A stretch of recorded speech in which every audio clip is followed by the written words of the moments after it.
Bonjour, je suis Aline Raffi, guide conférencière à l'Office de tourisme de Dieulefit-Bourdeaux. Comme vous, le confinement m'empêche de parcourir les ruelles, les placettes ou les sites pour guider des groupes. Alors, j'ai choisi lors de mon travail aujourd'hui à l'Office de tourisme de Bourdeaux, et non loin de l'office, de vous faire partager cette présentation de la Viale de Bourdeaux en vous emmenant un petit peu de chez vous dans cette Viale. Alors, Bourdeaux, déjà, vient du mot borda, qui signifie métairie, exploitation agricole. Bourdeaux, la Viale de Bourdeaux est considérée comme un village perché et on retrouve dans un document qui date de 1998 cette liste de villages perchés de la Drôme dont Bourdeaux fait partie. Alors on aperçoit derrière moi effectivement des ruines et il se trouve que dans la Viale de Bourdeaux on retrouve deux châteaux.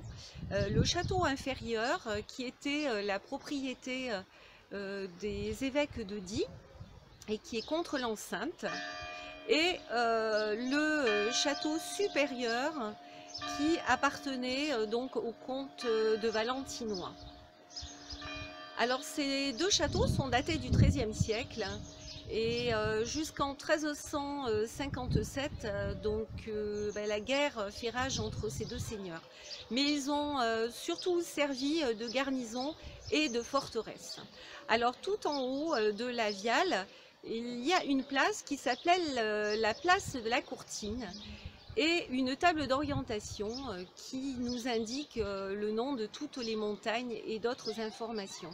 Il se trouve qu'on a une vue imprenable sur la forêt d'Ossou, les Trois Becs et la chaîne de Couspot. Donc quand ce sera nécessaire, effectivement, et que l'on pourra apprécier et s'évader un peu, ce sera le moment. Et puis on a d'autres lieux et d'autres placettes qui sont vraiment appréciées dans la Viale de Bourdeaux. Et notamment, on aperçoit effectivement la tour, le beffroi, on va dire, une horloge que l'on date entre le XIVe et le XVe siècle. Et puis qui se trouve au milieu de la Viale de Bourdeaux. Et puis nous avons la maison, une maison Renaissance où de très loin on voit effectivement la façade, c'est la maison du Seigneur. Et juste à côté, Notre-Dame de Viale, et qui est une église dont effectivement le portail et l'oculus est daté du XIVe siècle. Et puis de nombreuses places, la place de la Chevalerie, la place du marché vieux ou du marché neuf.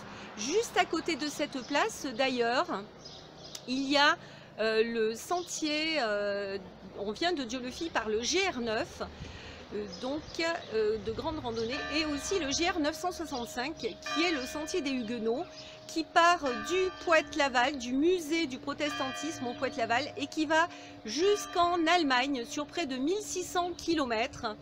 Et ce sentier effectivement retrace l'exil des Huguenots à la fin du XVIIe siècle. En tout cas, beaucoup de choses à vous dire sur Bourdeaux. Le protestantisme, effectivement, est important.